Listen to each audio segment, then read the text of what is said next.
C'est ici sur la plage de Ouakam, à quelques mètres du domicile du président Macky Sall, sur la corniche ouest de Dakar, qu'une pirogue transportant des migrants a échoué dans la nuit du dimanche au lundi vers 2 h du matin. Les sapeurs-pompiers qui ont été les premiers sur les lieux ont repêché une quinzaine de corps. Les riverains de la plage de Ouakam témoignent. Bon, effectivement, sapeurs-pompiers, bi ñu ñëwee ak seen bagage bi ñu ñëwee vraiment def nañ le nécessaire.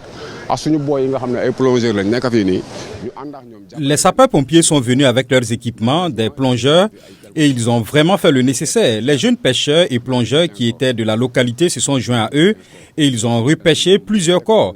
Pour être précis, ils ont repêché 15 corps sans vie. Il faut aussi préciser que personne ne connaît l'origine du drame et que la pirogue n'est pas de Ouakam. Il n'y a ni nom ni immatriculation sur la pirogue, mais juste un drapeau et je pense que les autorités feront le nécessaire pour identifier son propriétaire.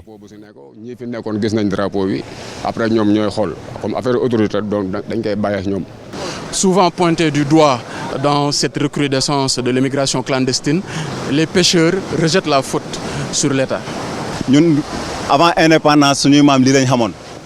Nous sommes nés et avons grandi ici. Nous ne connaissons que la mer et la pêche. Et d'ailleurs, vous nous avez trouvés en train d'exercer notre métier. Ce phénomène doit interpeller l'État parce que ce sont ces enfants qui meurent. Des mesures doivent être prises pour y remédier, mais il ne faut pas rejeter la faute sur les pêcheurs, car nous sommes ici en train de travailler à la sueur de notre front. Alors que beaucoup de personnes pensaient que le phénomène de l'immigration clandestine était un vieux souvenir, ces dernières semaines ont montré que les jeunes étaient de plus en plus déterminés à rejoindre l'Europe, notamment l'Espagne, avec des pirogues clandestines. Une recrudescence qui commence à inquiéter sérieusement les parents et les autorités étatiques.